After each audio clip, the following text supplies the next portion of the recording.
journalists and other civil society members in Azerbaijan were detained, were threatened, were harassed, they knew that you would be in their corner.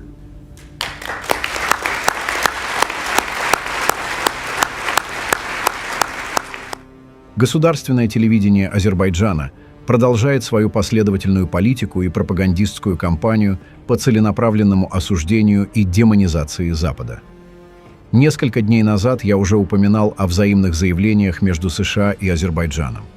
После этого, в главном выпуске новостей в воскресенье, канал АС-ТВ вновь, говоря о госсекретаре США, использовал оскорбительный термин «намердлик», который дословно переводится как «бесчестность», обвиняя США в использовании вопросов, связанных с правами человека, против властей Азербайджана. Примечательно, что в одном из сюжетов передачи утверждается, что США подталкивают Азербайджан к подписанию мирного договора с Арменией, а в другом подчеркивается, что США якобы не позволяют правительству Армении пойти навстречу всем требованиям Азербайджана. Среди таких требований упоминаются отказ от международных правовых актов, внесение изменений в Конституцию, а также вывод гражданской миссии ЕС. В последнее время появилось много ругательств в связи с вымышленными американскими страшилками. Об этом говорится в заявлении посольства США в Азербайджане. Самыми популярными словами в одной из передач азербайджанского гостелевидения этого месяца стали «открытый шантаж» и «безрассудство». Посольство США в Азербайджане по этому поводу сделало заявление. Это хорошая попытка, но она отвлекает от того факта, что более 300 политических заключенных в Азербайджане находятся в тюрьме по необоснованным обвинениям и проводят отпуск вдали от своих семей, отмечено в заявлении. Пресс-секретарь МИД Азербайджана ответил на заявление посольства США в Азербайджане. Одним словом, учитывая все это, а также предыдущие провокационные комментарии посольства США, нетерпимость США к свободе СМИ, при том, что они позиционируют себя как защитники свободы слова, поражает. Кажется, что нынешняя администрация США изо всех сил пытается испортить свои внешние отношения, особенно с Азербайджаном, сосредотачиваясь на вымышленных и мифических претензиях, написал он в X. Давайте я отвечу вместо американцев. С каких это пор Азербайджан стал страной, где существует свобода слова?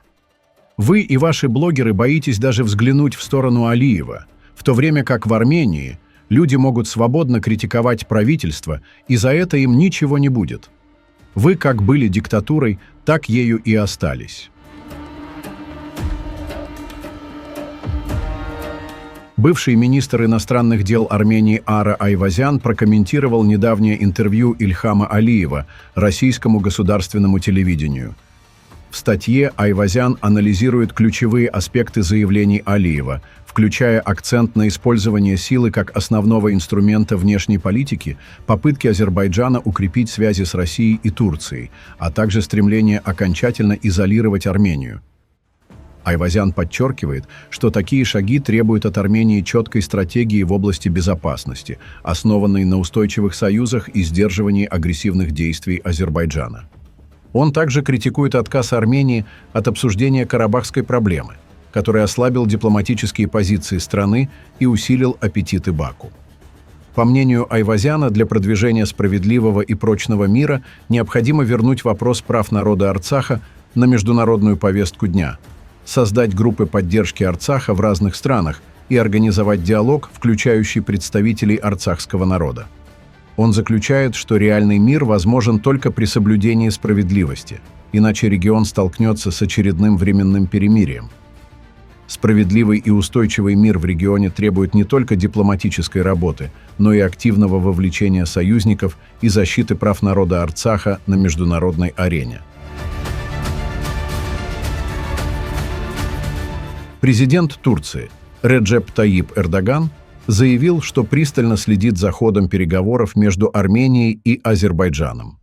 Об этом он сообщил в телефонном разговоре с президентом Азербайджана Ильхамом Алиевым.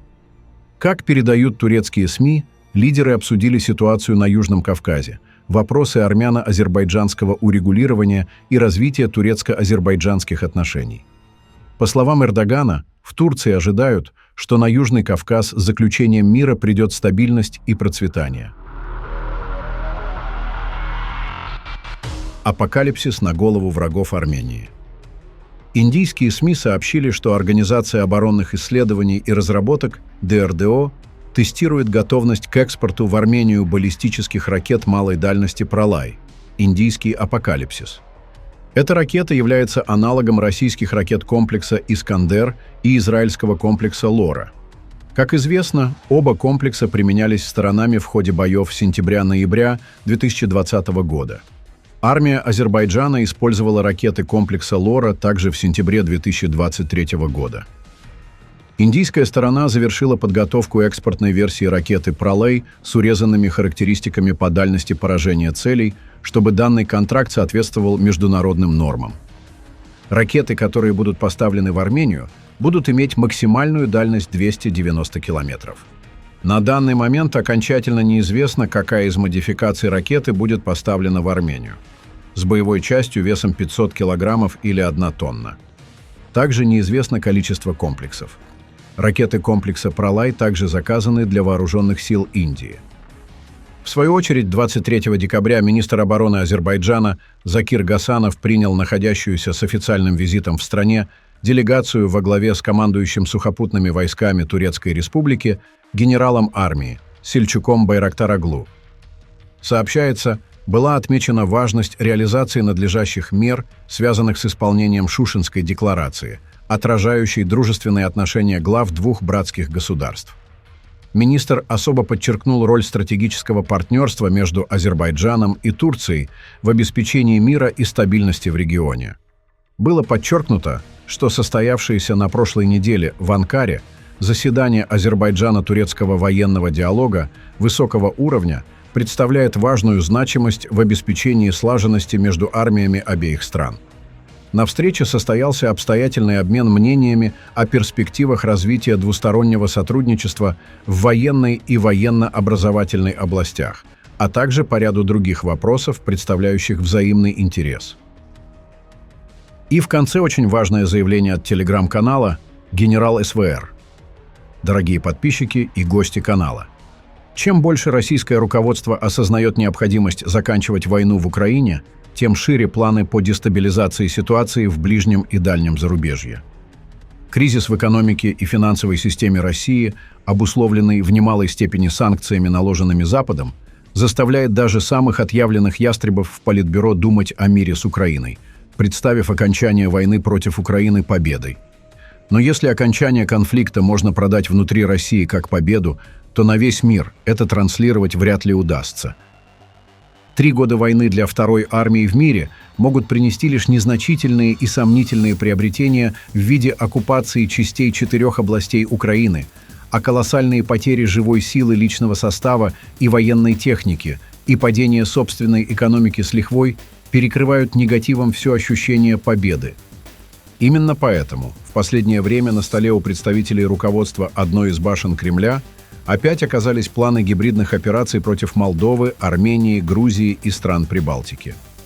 Одновременно с вынужденным согласием договариваться с Трампом о мире с Украиной, российское руководство планирует получить козыри в виде дестабилизации ситуации в ряде стран, и одновременно с этим американскому президенту планируется продать куда более широкую сделку, чем просто мир в Украине. Даже в случае отказа со стороны США от широкой сделки с распределением сфер влияния, российское руководство оставит за собой имидж главного мирового злодея, сохранив влияние на соседние страны, и будет давлеющим фактором на положение дел в Евросоюзе и НАТО. Пишите ваше мнение в комментариях и подписывайтесь на наш канал.